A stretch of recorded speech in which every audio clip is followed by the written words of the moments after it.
Yo, what's poppin' everybody? Welcome back to Sankofa Senpai.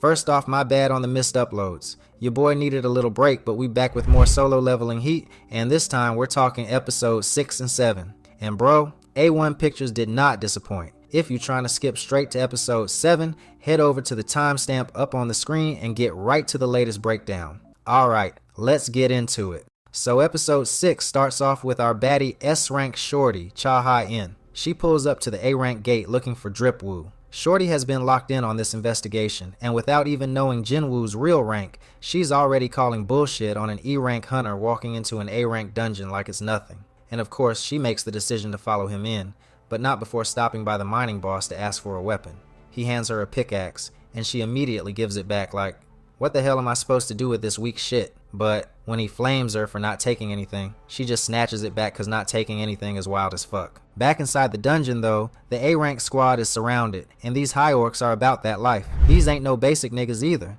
They're ready for blood, and the A-rank squad is about to get turned into chopped cheese from a New York bodega. They immediately recognize that they're outclassed and outnumbered, but to make it worse, they also gotta deal with 4 high orc guards protecting the dungeon boss. And then the dungeon boss finally speaks, and when his aura drops, it's game over. Everybody is shook. And one of the A-rank hunters, Shorty, who looks like she stepped out of Harry Potter, is trembling like crazy, and not because her man was putting in work. The squad leader, Ki-hoon, who I've been rocking with since episode 5, pulls out his last bit of courage and asks the dungeon boss a question he already knows the answer to. And the dungeon boss doesn't even hesitate. He straight up confirms that these niggas are all cooked. Even after hearing that, Ki-hoon still ain't folding.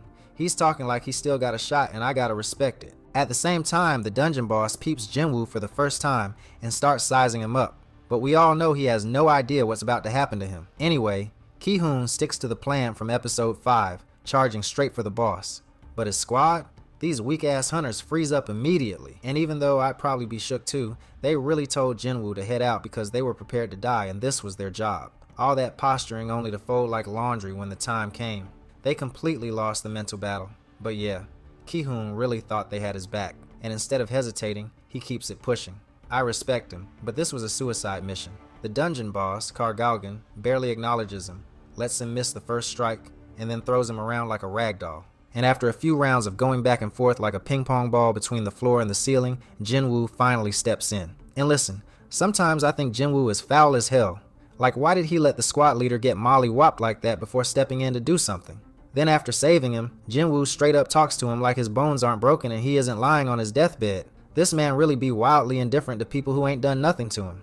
Earlier in the season, I was questioning whether Jinwoo will turn evil given the shift in his demeanor. And while I don't think that anymore, I'm still questioning why he be so cold towards people who don't deserve it. Like, save that for the monsters, bruh. Anyway, Jinwoo takes over, and Kargalgan still don't get it. So of course, Jinwoo pulls out the Shadow Army, hands in his pockets, and lets the dungeon boss know it's over for him. Flipping to outside the dungeon, Jinchul and the surveillance squad pull up, also looking for Jinwoo and trying to figure out what's really going on. Right as the hating ass miner dude shows up still talking reckless, Jinchul tries to step through the gate, but then a massive wave of ominous aura surges from the gate and Jinchul immediately stops. He doesn't even hesitate. He reevaluates the dungeon rank on the spot. Turns out at the exact same time, Hae-In senses the same thing. She immediately realizes the A-rank squad has no shot at surviving this. But real quick, I just gotta say, she walked past a whole battlefield of dead orcs, saw better weapons laying on the ground, and still kept the pickaxe. Like, I get it, maybe I'm hating, but come on shorty, be serious. Back inside, Kargalgan is still talking crazy and Jinwoo lets him know exactly what's up. He activates Monarch's domain, and his Shadow Army's aura shifts from blue to purple. And this fight is officially over before it even begins. The battle kicks off, and Iron clears a bunch of orcs with one swing, even though his taunt ability don't work. Igris? Bro is slashing through them like he's Jason trying to end Freddy. And Jinwoo? He's handling business while analyzing his squad's strength. But Kargalgan still doesn't want to admit defeat, so he starts spamming magic attacks. Gravity magic, anti-gravity, acceleration, fire spells, literally throwing everything at Jinwoo. And it does nothing. The A-rank squad is running for their lives while Jinwoo is just standing there. Then the boss goes full psycho mode and lights the whole place on fire. But Jinwoo eats those flames and parts them like Moses at the Red Sea. We flip back real quick to my favorite A-ranker. Jinchul and his team reevaluate the dungeon and immediately call for backup, cause it's basically an S rank and the current squad ain't ready for something like this. Inside, Kargalgan thinks he's figured it out. All he has to do is wait for Jinwoo's mana to run out. But Jinwoo disrespects him and pops a health potion real quick. And then, to really piss the boss off, Jinwoo revives his own soldiers against him, and suddenly the dungeon boss starts tweaking. Just like Baruka in the Red Gate, he starts glitching mid-sentence. But unlike Baruka, this boss realizes something is off. He starts asking himself questions. Would they really do this? And why am I here that? And then just accepts it and keeps fighting. And if it wasn't obvious before, it's crystal clear now. There's definitely some mysterious force pulling the strings behind the whole gate system. It's not just managing monsters, it's actively manipulating them while making sure Jinwoo never learns too much about who or what is really behind it. Because every single time some crucial information is about to drop, these monsters start glitching. And the way it happens? It's never the same. With Baruka, his speech got scrambled mid-sentence, like something straight up interfered. With Kargalgan, we saw something different. His words just cut off. Sentences left incomplete, like he was being silenced against his will. But anyway, we flip to Jong-In, and it's clear the Hunters Guild realizes they have to step in. I already know Jong-In is sick, cause after all that trash talk against the White Tigers, now he gotta call for help. Back inside the dungeon though, Igris and Iron are running through the High Orc generals like it's nothing, and it's a massacre, heads flying, bodies dropping, and Igris moving like a one-man army. He's taking on two at once, footwork looking crazy, and then he pulls out Ruler's authority on his sword and slices them down with surgical precision. And just when we almost forgot Tank was one of the elite soldiers, Homie comes through and slams an orc so hard the animation itself tweaks the fuck out. At this point, Kargalgan is straight up done with the disrespect. In a last-ditch effort, Homie lets loose a barrage of attacks, but none of it touches Jinwoo. Not a scratch. Then he throws up his little shield, thinking that's gonna do something, but Jinwoo's mages pop that shit like a soap bubble and crush Kargalgan's goofy-ass mask for good measure. Hae-In finally rolls up and she has no idea what the hell she walked into. And honestly, neither does the rest of this damn squad, which in any other situation they would have been elite. At this point, Kargalgan is done playing. He goes full kaiju mode, transforming into some oversized monster like that was gonna be the game changer. Homie unleashes a massive fire-based magic attack, completely wiping out both his own men and Jinwoo's shadows, because at this point he just wants everybody dead. And now the dungeon is full on Lord of the Rings mode. Lava everywhere, the floor splitting open like Gollum just fell into Mount Doom and everything is burning to hell. But Jinwoo takes full advantage of the boss's transformation and stabs him straight in the eye, dodging a flurry of wild attacks while simultaneously throwing daggers to cut him up even more. And then Dripwoo takes it up a notch. He pulls out a whole ass aura arm, Green Lantern style, and wraps a massive chain around the boss, yanking him down like he's nothing more than a ragdoll.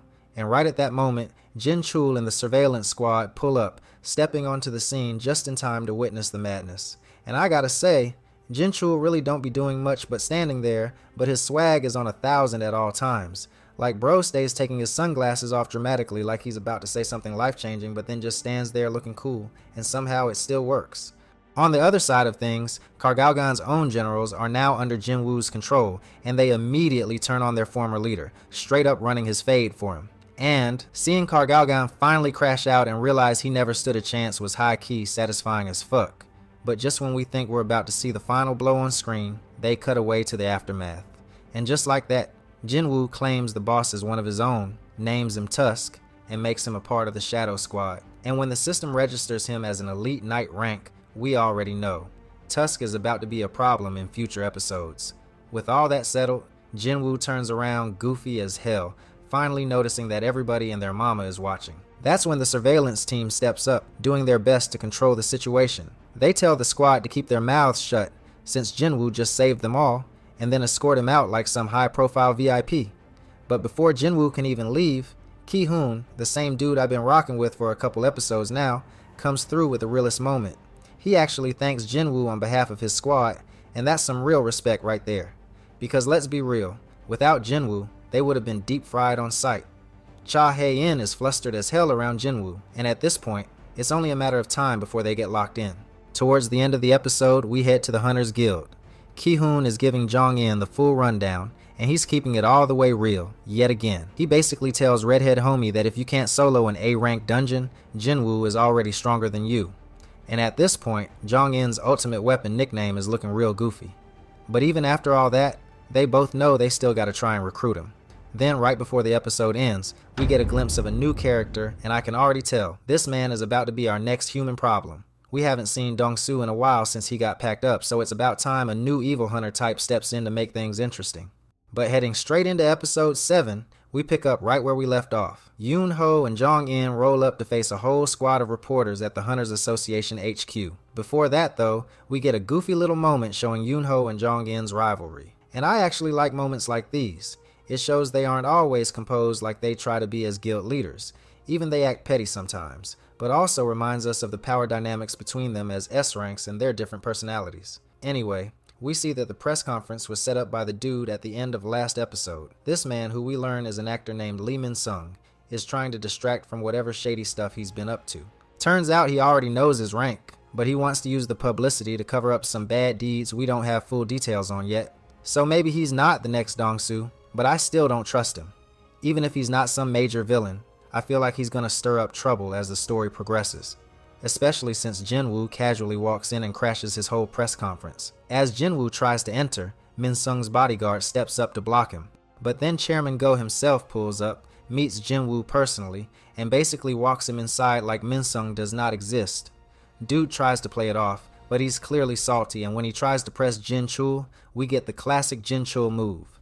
Eyeglasses off. Death stare activated. We then cut to Jinwoo walking into the evaluation center, finally getting that re-evaluation he scheduled back when he busted up the manometer. Jong-In and Yoon-Ho are waiting outside the room, hoping to get a sense of how strong Jinwoo really is, and of course try to recruit him. And I gotta say, these niggas are thirsty as hell, and it's funny as fuck to see two S-ranks grovel and get ignored. Inside the evaluation room, Jinwoo lets them get a little taste of what he can do, and everybody, the evaluator, Chairman Go, even Jong-In and Yoon-Ho, who can feel his magic from outside the room, are straight up baffled. The sheer amount of summons and raw power coming from Jinwoo got everybody rethinking their life choices. And just like that, Jinwoo officially gets his S-rank license and is confirmed as Korea's 10th S-rank hunter. We get a montage of past and present friends and haters reacting to the news, and yeah, the game just changed. It was really nice to see some old faces that I've wondered about as the story progresses, and I hope we get to see more of some of Jinwoo's original ride or dies come back into the fold. We then cut to a flashback of Jinwoo and Jinho talking, and the way it's set up, it's pretty clear Jinho is about to start working for Jinwoo. And honestly, it's about time. I'm already assuming we're about to see a new guild pop up real soon. How cool would it be if Jinwoo had a guild and all his old homies join? Shit would be elite. Now as Jinwoo leaves the Hunters Association, he's immediately surrounded by reporters. Jong-In and Yoon-Ho try to show him a quieter way out, but Jinwoo curves them so quick he's already past them before they even react. And the craziest part? Yoon-Ho looks completely shook because he could not follow Jinwoo's speed, which for him as an S rank is almost impossible to imagine. Anyway, finally, we see Jinwoo getting ready to gear up, which, if y'all remember, is the whole reason he even went through the re-evaluation process in the first place. He needs better gear to clear the rest of the Demon Castle, but he also had to find a way to sell his items without raising suspicion. Because let's be real, an E-rank hunter randomly pulling out god-tier loot? Yeah, that would have had everybody asking questions. We find out that even though the items Jinwoo bought through the system were dirt cheap, in the real world they're worth an insane amount. Meaning, he don't even gotta sell the Orb of Avarice anymore. Instead, he picks up some new gear resistant to fire, and just like that, he's officially ready to clear the Demon Castle. Back for a quick minute with Yoon-Ho, he is contemplating life and realizes that when he saw Jinwoo at the Red Gate, he wasn't as strong as he is now. And I gotta wonder, now that Yoon-Ho is catching on to Jinwoo's secret, does it even matter? Like, who's really gonna do something about it at this point? Would Yoon-Ho? I doubt it. He seems like a solid dude, so I don't think he's gonna be an issue, but at this point, does it even matter if people know? Then we see Jinho show up at Jinwoo's place, and now it's clear what his dad meant when he said there'd be consequences. Dude looks homeless, sleeping on Jinwoo's floor, like his whole life got flipped upside down overnight. That night, Jinwoo posts up his High Orc generals to protect his sister while he's gone for a week to clear the Demon Castle, leaving some infantry soldiers patrolling the city. And now, we're back in the Demon Castle. Jinwoo puts Tusk to work, and it's straight destruction. Tusk's magic abilities are insane. He vaporizes a giant demon with a single fire beam, like dude didn't know when to pull his marshmallow out the fire. Then we cut back to the hospital, and yeah, Jinho's dad is done for. He's got eternal slumber, and at this point it's just a countdown. And it's ironic as hell, cause the very son he disrespected might be the reason he got the disease in the first place. Now he's sitting there questioning if rich and powerful even matters anymore in this new world. Back in the demon castle, Jinwoo is chilling while his army does all the work, but something is off. His soldiers are getting picked off one by one from weakest to strongest, meaning whoever's behind this is intelligent. Jinwoo goes to check it out, and we see Tank and his squad getting handled by armored figures. After assessing the situation, Jinwoo drops stealth mode and immediately gets attacked. In this scene, the animation, the choreography, the sound effects, fire as hell, but of course Jinwoo handles them with ease, dropping everyone except for one. And right before the episode ends, Jinwoo hits peak aura form and realizes something. Demons can feel fear. And the last one standing? He's feeling it. And that's where we wrap up. One last thing I want to point out is that in this episode, we get 2 quick scenes related to the ongoing ant dilemma, and it's looking like they finally flew their asses to the mainland and humanity might be in trouble. Let me know what y'all think in the comments. Anyway, if you're rocking with these breakdowns, hit that like button, subscribe, and turn on notifications. Appreciate y'all tuning in to Sankofa Senpai. Catch y'all in the next one. Peace.